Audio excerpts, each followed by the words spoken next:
Bom dia, queridos irmãos. Bom dia, queridas irmãs. Tudo bem com vocês? Meu nome é João Gabriel. Você está aqui no meu canal. Tipo o barulho de roçadeira aqui atrás, é porque o vizinho tá cortando grama, tá? Desculpa aí.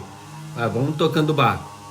Hoje a gente vai gravar a devocional do livro A Sabedoria de Deus, um ano de devocionais diárias no livro de Provérbios de Timothy e Kate Keller.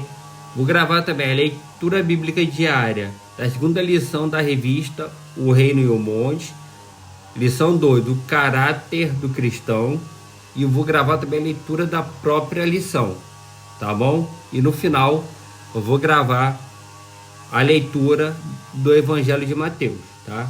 Vem comigo. Antes, dê o like, compartilhe esse vídeo, se inscreva no canal, deixe nos comentários seu pedido de oração, que eu vou gostar muito de orar com você e por você. 13 de janeiro. Pois os pés dos pecadores correm para o mal, e eles se apressam a derramar sangue. De fato, não faz sentido estender a rede diante de uma ave que está à espreita. No entanto, os pecadores se põem em emboscadas contra seu próprio sangue e espreitam a própria vida. São assim as veredas de todo aquele que se entrega à cobiça. Ela tira a vida dos que a possuem. Provérbios 1, 16 a 19. Vamos ver lá. Provérbios.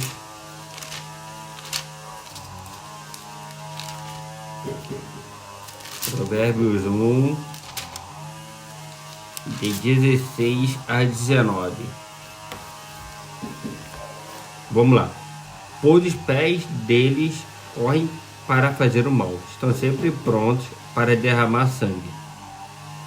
Assim como é inútil estender a rede se as aves o observam, também esses homens não percebem que fazem tocaia contra a própria vida.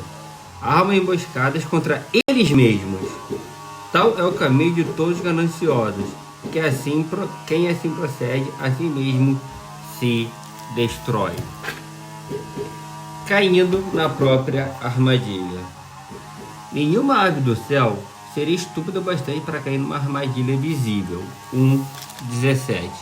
Assim como é inútil estender a rede se as aves o observam. Mas até os pássaros são mais sábios que aqueles que pensam poder subir na vida pisando nos outros. Os que fazem maldades ao próximo estão armando emboscadas contra seu próprio sangue. Eles espreitam a própria vida, algo que nem o mais estúpido dos animais faria. O Novo Testamento faz a mesma observação de que ganhar o mundo a custa dos outros significa perder a alma. Marcos 8:36. Marcos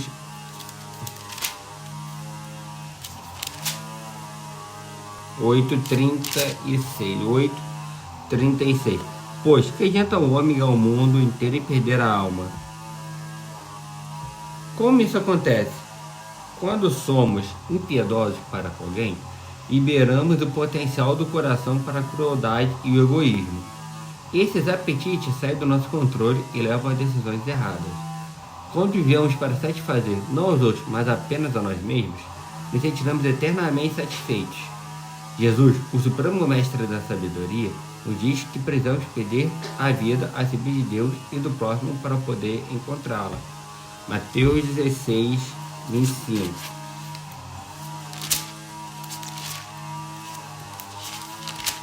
Mateus 16:25. Pois quem quiser salvar a sua vida, a perderá. Mas quem perder sua vida por minha causa, a encontrará. Você já fez algo egoísta, mas tira o céu pela culatra e o atingiu em cheio? Como esse incidente ilustra o princípio do Evangelho? Perder-se para se encontrar. Oração. Senhor, meu coração me diz que o principal objetivo da minha vida é a busca de minha felicidade. Mas isso me traz um vazio. Em vez de buscar a felicidade, buscarei a ti e direi: venha o que vier. E só então serei feliz no final. Amém. Agora ele vai gravar a leitura diária da revista O Reino e o monte. Lição 2. O caráter do cristão. Leitura de hoje. 1 Pedro 3, de 13 a 15. 1 Pedro, lá no final da Bíblia. 1 Pedro 3, de 13 a 15. Quem é de maltratá-los se vocês forem zelosos na prática do bem? Todavia, mesmo que venham sofrer porque praticam a justiça, vocês serão felizes. Não temam aquilo que eles temem. Não fiquem amedrontados. Antes, santifiquem Cristo como o Senhor em seu coração. Sejam sempre preparados para responder a qualquer pessoa que lhes pedir a razão da esperança que há em vocês.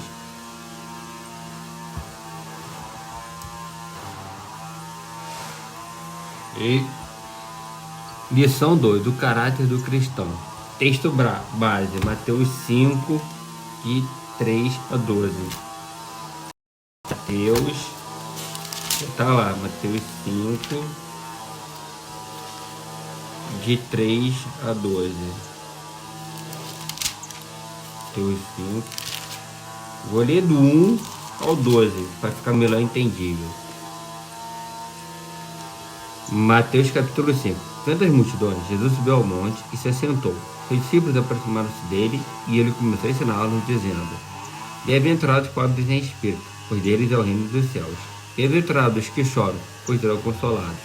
Bem-aventurados os humildes, pois eles receberão a terra por herança. Bem-aventurados os que têm fome e sede de justiça, pois serão satisfeitos. Bem-aventurados os misericordiosos, pois obterão misericórdia. Bem-aventurados os puros de coração, pois verão a Deus. Bem-aventurados os pacificadores, pois serão chamados filhos de Deus. Bem-aventurados os perseguidos por causa da justiça, pois deles é o reino dos céus. Bem-aventurados serão vocês quando, por minha causa, os necessitários perseguirem e levantarem todo tipo de calúnia contra vocês. Alegre-se e regozijem-se, porque grande é a sua recompensa nos céus. Pois da mesma forma perseguiram os profetas que viveram antes de vocês. Objetivo: ao final desse estudo, você entenderá que as bem-aventuranças apresentam o caráter libado e diversificado do povo cristão e como as normas do reino de Deus estão ligadas ao comportamento fiel do povo de Deus.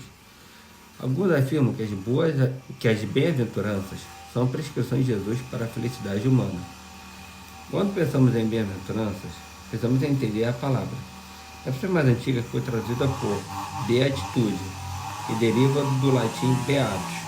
Outros traduzem essas beatitudes como mecanismos, termo derivado do grego makarios, feliz. Tanto beatitude quanto macarismo são termos oriundos de palavras que a primeira tradução é bênção. Carson, em sua definição, o além de feliz é abençoado.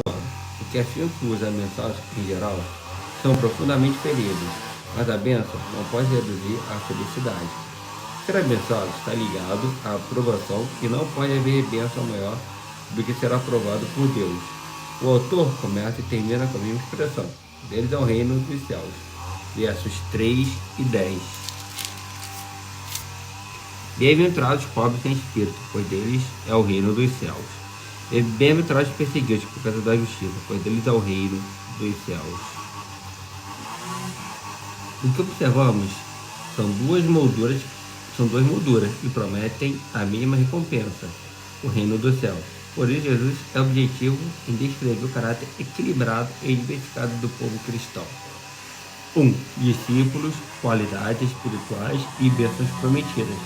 Os humildes em espírito, Mateus 5,3. Bem-aventurados os pobres em espírito, pois deles é o reino dos céus. Tem reconhecimento pessoal da falência espiritual, consciência da própria condição diante de Deus e arrependimento sincero, esvaziamento do senso de justiça própria, autoestima moral e vanglória pessoal. Pois quem se exalta será humilhado, e quem se humilha será exaltado. Lucas 18, 10 a 14. Lucas 18, de 10 a 14. Dois homens subiram ao templo para orar. Um era fariseu e outro publicano. O fariseu, em pé, orava no íntimo: Deus, eu te agradeço porque eu não sou como os outros homens, ladrões, corruptos, adúlteros, nem mesmo como este publicano. Jejuo 2 vezes por semana e dou dízimo de tudo quanto ganho. Mas o publicano ficou à distância. Ele nem ousava olhar para o céu, mas botando no peito, dizia: Deus tenha misericórdia de mim, que sou pecador. Eu digo que este homem e não o outro foi para casa justificar diante de Deus. Porque quem se exalta será humilhado, e quem se humilha será exaltado. Os que choram, Mateus 5, 4. Mateus 5, 4. Bem-aventurados os que choram, pois serão consolados. Os que choram reconhecem seu estado diante de Deus. Esse choro é o pesar pelo próprio pecado. É a tristeza de alguém que vê a si mesmo clara e sinceramente. Confirmou o profeta Isaías 6:5.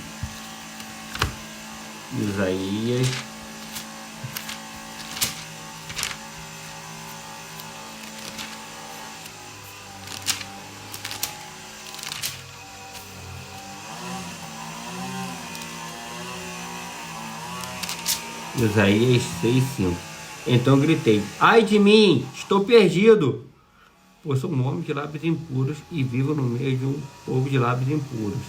Meus olhos viram o rei, o Senhor dos exércitos. Quando ele viu o rei, o seu exército viu a si, seu próprio estado. Os mansos herdarão a terra. Mateus 5:5. Bem-aventurados os humildes, pois eles receberão a terra por herança. E quanto à pobreza de espírito, de respeito à opinião sobre mim mesmo em relação a Deus, mansidão de respeito ao relacionamento com Deus e com o próximo, não está ligado ao medo, fraqueza e insegurança, está ligado ao desejo consciente de pôr os interesses dos outros na frente dos nossos.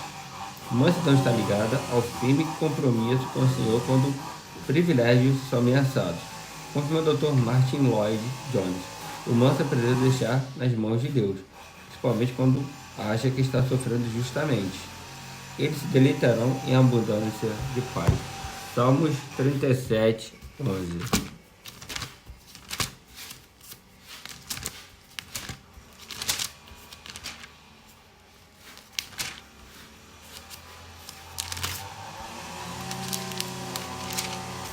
Salmos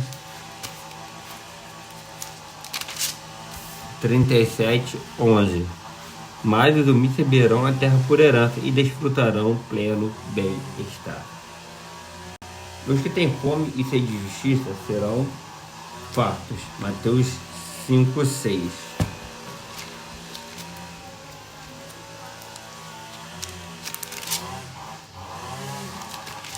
Mateus 5:6. Bem-aventurados que têm fome e sede de justiça, pois serão satisfeitos. O indivíduo marcado pela pobreza de espírito, que chora pelo pecado pessoal e social, de Deus e dos outros com mansidão, também deve ser caracterizado pela fome e sede de justiça. É de desejar muito a ponto de considerar a vida. Dr. Martin Lloyd Jones, mais uma vez, nos ensina, dizendo que este é um ótimo teste para aplicarmos a nós mesmos. Se esse versículo não estiver entre as declarações mais abençoadas das Escrituras, precisamos rever os fundamentos do nosso cristianismo. A justiça exposta aqui, um padrão de vida consoante à vontade de Deus. Quem tem fome de justiça, deseja viver conforme a vontade de Deus. Se a pessoa não está à deriva em um mar de religiosidade vazia. A fartura de justiça repousa sobre aqueles que têm fome e sede de justiça. Os misericordiosos, Mateus 5:7. Eles traz misericordiosos, pois obterão misericórdia. A interpretação aqui não é legalista, pois a misericórdia de Deus não depende da nossa. A misericórdia está ligada à angústia e ao abatimento. Uma resposta induzida pela situação de infidelidade e desamparo, enquanto a graça é uma resposta amorosa quando não se merece amor. O que nos é elucidado é que quem não é misericordioso é ignorante a respeito do seu próprio estado, por achar que não precisa de misericórdia. Na verdade, não é porque não dá, mas sim porque acha que não precisa. O povo de Deus deve ter plena consciência de sua miséria espiritual, a ponto de entender as os 70 vezes 7 ensinados por Jesus. Mateus 18, 21 e 22. Mateus 18, 21 e 22. Então Pedro aproximou de Jesus e perguntou: se outra vez deverei perdoar a meu irmão quando ele pecar contra mim? Até 7 vezes? Jesus respondeu: eu lhe digo, não até 7, mas até 70 vezes 7. Os puros de coração. Mateus 5, 8. Mateus 5, 8. Bem-aventurados os puros de coração, pois verão a Deus. Pureza de coração é pré-requisito indispensável para a comunhão com Deus. Salmos 24, 3 a 4.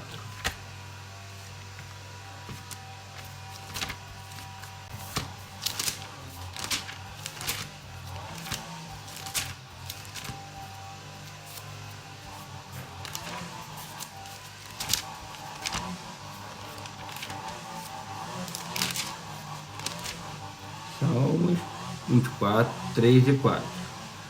Restaura-me o vigor, guia-me nas veredas da justiça por amor do teu nome. E quando eu andar por um vale de trevas e morte, não temerei perigo algum, pois tu estás comigo, a tua voz e o teu cajado me protege. 24, li o 23. 4, 3 e 4, li errado. Quem poderá subir o monte do Senhor? Quem poderá entrar no seu santo lugar? Aquele que tem mãos limpas, de coração puro, que não recorre aos ídolos, nem jura por deuses falsos. Deus é bom para com de coração limpo. Salmos 73, 1. Eu gosto assim quando tem muita passagem bíblica. Eu gosto. Salmos 73, 1. Certamente Deus é bom para Israel, para os puros de coração. Limpo, do grego, bar, significa sincero. Não podemos confundir pureza de coração com observância de regras. É mais do que isso, está ligado à nossa essência. Os pacificadores, filhos de Deus. Mateus 5, 9.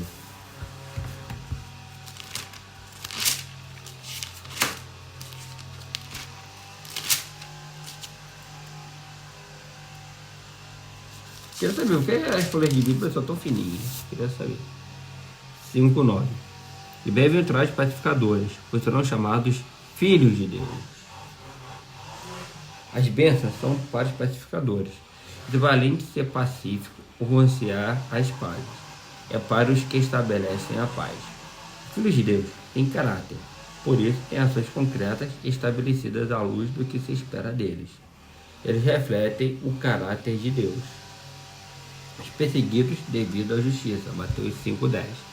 Bem-aventurados os perseguidos por causa da justiça, pois deles é o reino dos céus.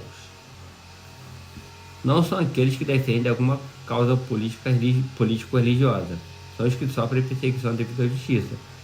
De Kaiosune, estado daquele que é o que se deve ser. 1 Pedro 3, de 13 a 15. Pra cá. 1 Pedro 3, de 13 a 15. 1 Pedro 3, de 13 a 15. Quem é de maltratá-los, então esses forem zelosos na prática do bem? Todavia, mesmo que venham a sofrer porque praticam justiça, vocês serão felizes. Não temam aquilo que eles temem, não fiquem amedrontados. Antes, santifiquem Cristo como Senhor em seu coração. Sejam sempre preparados para responder a qualquer pessoa que lhes pedir a razão da esperança que há em vocês. São os cristãos que estão determinados a viver como Jesus vive. Essa bem-aventurança serve de teste para todas as outras, porque diante do mundo caído em que vivemos, todo ato de justiça, transparente e genuína, será odiado. João 15, 18 a 20. Evangelho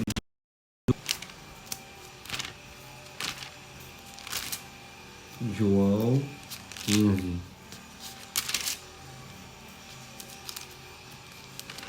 15, de 18 a 20. Se o mundo os odeia, tenham em mente que antes me odiou.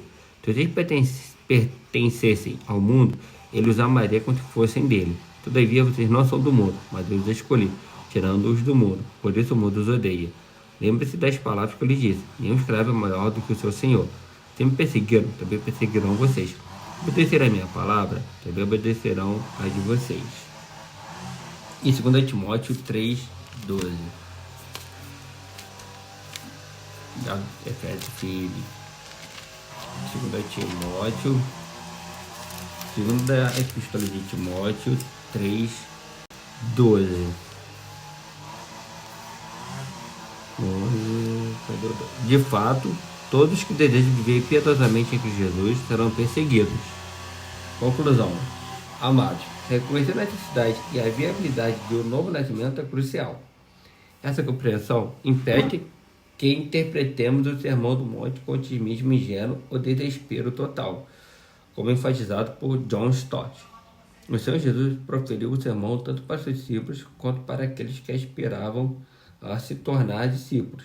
Portanto, o elevado padrão que ele estabeleceu é pertinente para ambos os grupos.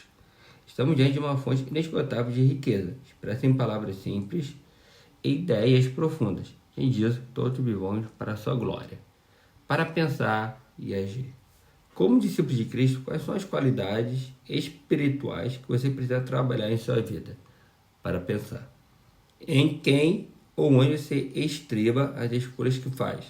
Percebe que Deus as aprova? O padrão de Deus, estabelecido por Jesus, é para os filhos de Deus, para os que pertencem ao reino de Deus. Olha para a sua vida. Você consegue ver claramente a manifestação desses padrões? Busque aqui a nossa leitura da segunda lição da revista O Reino em Humões, cujo título foi O Caráter do Cristão. Agora a gente vai ler o Evangelho de Mateus. Vou botar aqui, deixa o Kindle aqui em cima. Evangelho de Mateus. Vamos ver aqui. Evangelho de Mateus. Deixa eu ver, cadê ele? Vou botar aqui na conversa da minha prima, a Vívia. Vamos ver. Mateus 25 e 26. Evangelho de Mateus, capítulos 25 e 26. Quando Evangelho de Mateus, capítulo 25. Dê o like nesse vídeo, se inscreva no canal, deixe nos comentários sobre de oração. Eu gostava de orar com você e por você. Evangelho de Mateus, capítulo 25. O reino dos céus será, pois, semelhante a 10 virgens que pegaram suas candeias e saíram para encontrar-se com o noivo. 5 delas eram insensatas e 5 eram prudentes. As insensatas pegaram suas candeias, mas não levaram óleo. As prudentes, porém, levaram óleo em vasilhas junto com suas candeias. O noivo demorou a chegar, e todas ficaram com sono e adormeceram. À meia-noite, ouviu-se um grito. O noivo se aproxima! Saiam para encontrá-lo! Então todas as virgens acordaram e prepararam suas candeias. As insensatas disseram às prudentes: Dei-nos um pouco do seu óleo, pois as nossas candeias estão se apagando. Responderam: Não, pois pode ser que não haja o suficiente para nós e para vocês. Vamos comprar óleo para vocês. E sendo elas para comprar o óleo, chegou o noivo. As virgens que estavam preparadas entraram com ele para o banquete nupcial, e a porta foi fechada. Mas as vieram também as outras disseram: Senhor, Senhor, abra a porta para nós. Mas ele respondeu: A verdade é que não as conheço. Portanto, vigiem, porque vocês não sabem o dia nem a hora. E também será como um homem que, ao sair de viagem, chamou seus servos e confiou-lhes os seus bens. A um deu 5 talentos, a outro 2 e a outro 1. A cada um de acordo com a sua capacidade. Em seguida partiu de viagem. O que havia recebido 5 talentos, imediatamente aplicou-os e ganhou mais 5. O também que tinha 2 talentos, ganhou mais 2. Mas o que tinha recebido 1 talento, saiu, cavou um buraco no chão e escondeu o dinheiro do seu senhor. Depois de muito tempo, o senhor daqueles servos voltou e acertou contas com eles. O que tinha recebido 5 talentos, trouxe os outros 5 e disse: O senhor me confiou 5 talentos. Veja, eu ganhei mais 5. O senhor respondeu: Muito bem, servo bom e fiel. Você foi fiel no pouco, eu o porei sobre o muito. Venha e participe da alegria do seu senhor. Eu também tinha recebido 2 talentos e disse: O senhor me confiou 2 talentos. Veja, eu ganhei mais 2. O senhor respondeu: Muito bom, servo, muito bem, servo bom e fiel. Você foi fiel no pouco, eu o porei sobre o muito. Venha e participe da alegria do seu senhor. Porém, por fim, veio que tinha recebido 1 talento e disse: Eu sabia que o senhor é um homem severo, que colhe onde não plantou e junta onde não semeou. Por isso tive medo, saí e escondi o seu talento no chão. Veja que está o que lhe pertence. Tipo Deus, servo mau e negligente. Você sabia que eu colho onde não plantei e junto onde não semeei? Então você devia ter confiado o meu dinheiro aos banqueiros, para que, quando eu voltasse, eu recebesse de volta com juros. Tira o talento dele e entregue-no ao que tem 10. Pois a quem tem, mais será dado, e terá em grande quantidade. Mas a quem não tem, até o que tem lhe será tirado. E lance fora o servo inútil, nas trevas, onde haverá choro e ranger de dentes. Quando o Filho do Homem vier em sua glória, com todos os anjos, assentar-se-á em seu trono na glória celestial. Todas as nações serão reunidas diante dele, e ele separará uma das outras, como um pastor separa as ovelhas dos bodes, e colocará as ovelhas à sua direita e os bodes à sua esquerda. Então o rei dirá aos que estiverem à sua direita: venha, filhos de meu pai, recebo como herança o reino que lhes foi preparado desde a criação do mundo. Eu tinha fome e vocês me deram de comer, tive sede e vocês me deram de beber, fui estrangeiro e vocês me acolheram, necessitei de roupas e vocês me vestiram, estive enfermo e vocês cuidaram de mim, estive preso e vocês me vestiram, estive preso e vocês me visitaram. Então os justos lhe responderão: Senhor, quando te vimos com fome e te damos de comer, ou com sede e te damos de beber? Quando te vimos como estrangeiro e te acolhemos, ou necessidade de roupas e te vestimos? Quando te vimos enfermo ou preso e fomos te visitar? O rei responderá: digo-lhes a verdade, o que vocês fazem a algum dos meus menores irmãos, a mim o fizeram. Então lhe dirá aos que estiverem à sua esquerda: malditos, aparte de mim para o fogo eterno, preparado para o diabo e seus anjos. Se tive fome, vocês me deram de comer, tive sede e me deram para beber. Fui estrangeiro, vocês não me acolheram. Pois eu tive fome e vocês não me deram de comer, tive sede e nada me deram para beber. Fui estrangeiro e vocês não me acolheram, necessitei de roupas e vocês não me vestiram. Eu estive enfermo e preso e vocês não me visitaram. Vocês também responderão: Senhor, quando te vimos com fome ou com sede, ou estrangeiro, necessitado de roupas, ou enfermo ou preso, e não te ajudamos? Responderá: digo-lhes a verdade, vocês deixaram de fazer alguns destes mais pequeninos, também a mim deixaram de fazê-lo. E estes irão para o castigo eterno, mas os justos para a vida eterna. Evangelho de Mateus, capítulo 26. Dê o like nesse vídeo, se inscreva no canal, deixe nos comentários e pedir oração. Eu gostava muito de orar com você e por você. Evangelho de Mateus, capítulo 26. Quando acabou de dizer essas coisas, Jesus disse aos seus discípulos: como vocês sabem, estamos a 2 dias da Páscoa, e o Filho do Homem será entregue para ser crucificado. Naquela ocasião, os chefes sacerdotes e os líderes religiosos do povo se reuniram no palácio do sumo sacerdote, cujo nome era Caifás, e juntos planejaram prender Jesus à traição e matá-lo. Mas diziam: não durante a festa, para que não haja tumulto entre o povo. Então Jesus, em Betânia, na casa de Simão, o leproso, aproximou-se dele uma mulher com um frasco de alabastro contendo um perfume muito caro. Ela o derramou sobre a cabeça de Jesus, quando ele se encontrava inclinado à mesa. Os discípulos, ao verem isso, ficaram indignados e perguntaram: por que este desperdício? Este perfume poderia ser vendido por alto preço e o dinheiro dado aos pobres. Percebendo isso, Jesus lhes disse: por que vocês estão perturbando essa mulher? Ela praticou uma boa ação para comigo. Os pobres vocês sempre terão consigo, mas a minha vocês nem sempre terão. Quando derramou este perfume sobre o meu corpo, ela o fez a fim de me preparar para o sepultamento. Lhes asseguro que, em qualquer lugar do mundo inteiro onde este evangelho for anunciado, também o que ela fez será contado em sua memória. Então, dos 12, chamado Judas Iscariote, dirigiu-se ao chefe dos sacerdotes e lhes perguntou: o que me darão se eu o entregar a vocês? E lhe fixaram o preço, 30 moedas de prata. Desse momento diante, Judas passou a procurar uma oportunidade para entregá-lo. No primeiro dia da festa dos pães sem fermento, os discípulos dirigiram-se a Jesus e lhe perguntaram: onde queres que preparemos a refeição da Páscoa? Ele respondeu dizendo que entrasse na cidade e procurasse certo homem e lhe dissesse: mas ele diz: o meu tempo está próximo, vou celebrar a Páscoa com meus discípulos em sua casa. Os discípulos fizeram como Jesus os havia instruído em preparar a Páscoa. Ao anoitecer, Jesus estava inclinado à mesa com os 12 e, enquanto estavam comendo, ele disse: digo-lhes que certamente um de vocês me trairá. Eles ficaram muito tristes e começaram a dizer-lhe, um após o outro: com certeza não sou eu, Senhor. Afirmou Jesus: aquele que comeu comigo do meu prato há de me trair. O Filho do Homem vai, como está escrito a seu respeito. Mas ai daquele que trai o Filho do Homem. Melhor lhe seria não haver nascido. Então Judas, que haveria de traí-lo, disse: com certeza não sou eu, mestre. Jesus falou: sim, é você. E enquanto comia, Jesus tomou o pão, deu graças, partiu e o deu aos seus discípulos, dizendo: tomem e comam, isto é o meu corpo. Em seguida tomou o cálice, deu graças e ofereceu aos discípulos, dizendo: bebam dele todos vocês, isto é o meu sangue da aliança, que é derramado em favor de muitos, para o perdão de pecados. Eu lhes digo que, de agora em diante, não beberei deste fruto da videira, até aquele dia que beberei o vinho novo com vocês no reino de meu Pai. Eu terei cantado um hino, saíram para o monte das oliveiras. Jesus lhes disse: ainda esta noite, todos vocês me abandonarão. Está escrito: ferirei o pastor e as ovelhas do rebanho serão dispersas. Mas, depois de ressuscitar, irei adiante de vocês para a Galiléia. Pedro respondeu: ainda que todos te abandonem, eu nunca te abandonarei. Respondeu Jesus: seguro-lhe que ainda esta noite, antes do galo cante, 3 vezes você me negará. Pedro declarou: nem que seja preciso que eu morra contigo, nunca te negarei. E todos os discípulos disseram o mesmo. Então Jesus foi com seus discípulos para um lugar chamado Getsemane e lhes disse: sentem-se aqui enquanto eu vou ali orar.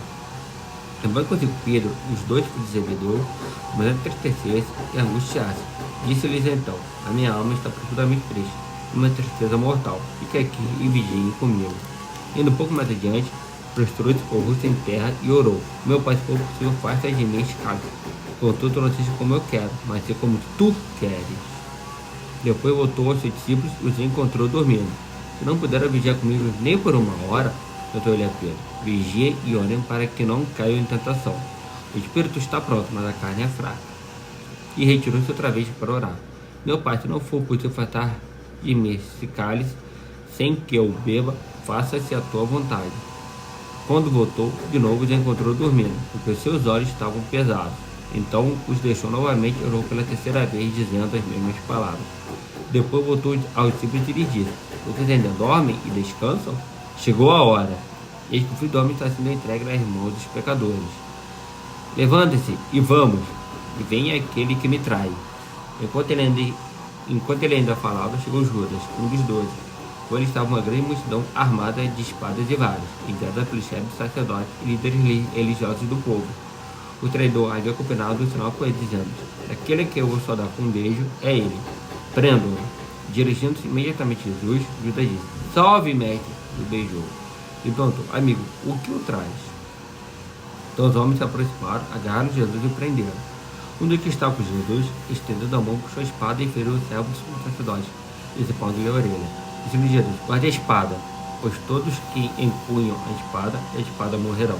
Acho que eu não posso pedir a meu Pai, e ele não colocaria imediatamente à minha disposição, mas de 12 legiões de anjos, como então cumpriria a escritura que dizem que as coisas deveriam acontecer desta forma. Naquela hora, Jesus disse à multidão: estou eu chefando uma rebelião, para que vocês venham prender-me com espadas e varas? Todos os dias eu estive ensinando no templo, e vocês não me prenderam. Mas tudo isso aconteceu para que se cumprisse as escrituras dos profetas. Então todos os discípulos o abandonaram e fugiram. Os que prenderam Jesus levaram a Caifás, o sumo sacerdote, em cuja casa se reuniam os mestres da lei e os líderes religiosos. E Pedro o seguiu de longe até o pátio do sumo sacerdote. Entrou e sentou-se com os guardas para ver o que aconteceria. Os chefes dos sacerdotes, todo o sinédrio, estavam procurando depoimento falso contra Jesus, para que pudesse condená-lo à morte. Mas nada encontraram, embora se apresentassem muitas falsas testemunhas. Finalmente se apresentaram 2, que declararam: este homem disse: sou capaz de destruir o santuário de Deus e reconstruí-lo em 3 dias. O sumo sacerdote levantou-se e disse a Jesus: você não vai responder à acusação que estes lhe fazem? Jesus permaneceu em silêncio. O sacerdote lhe disse: diga que você jura pelo Deus vivo. Você é o Cristo, Filho de Deus? Diga-nos. Tu mesmo disseste, Deus Jesus. Mas eu digo a todos vós: chegará o dia em que vereis o Filho do Homem assentado à direita do Poderoso e vindo sobre as nuvens do céu. Alguns sacerdotes rasgou as próprias vestes e disse: blasfemou! Que precisamos de mais testemunhas? Vocês é capaz de ver a blasfêmia. O que acham? É réu de morte! Responderam eles. Então alguns lhe cuspiram no rosto e lhe deram murros. Outros lhe davam tapas. Diziam: profetize-nos, Cristo. Profetize-nos, Cristo. Quem foi que lhe bateu? Pedro estava sentado no pátio, uma criada aproximando-se dele e disse: Você também estava com Jesus, o Galileu. Ele o negou o dia de todo, dizendo: Não sei do que você está falando. Depois saiu em direção à porta, onde outra criada ouviu aos que estavam ali: O homem estava com Jesus, o Nazareno. E ele, jurando, o negou outra vez. Não encontrei este homem. Então depois, os que estavam por ali chegaram a Pedro e disseram: Também você é um deles. Seu modo de falar o denuncia. Aí ele começou a lançar uma moção de ajudar. Não conheço esse homem. Lentamente Galo cantou. Então Pedro se lembrou da palavra que Jesus tinha dito: E Galo canta, você me negará 3 vezes. E saindo dali, chorou amargamente. Bom dia, que foi a nossa devocional de hoje no livro o livro A Sabedoria de Deus, com devocionais diárias no livro de Provérbios, de Timothy Keith Kelly, a leitura da segunda lição da revista O Reino e o Monte, lição 2, O Caráter do Cristão, e a leitura do Evangelho de Mateus, capítulos 25 e 26, né? 25 e 26. Valeu, gente. Tem que orar. Sendo Deus de paz, Deus pode um dia de proteção e ideia. Eu faço justiça, eu sempre com esse vídeo gravado aqui no YouTube, que é para gerar fundo nos nossos corações, Senhor.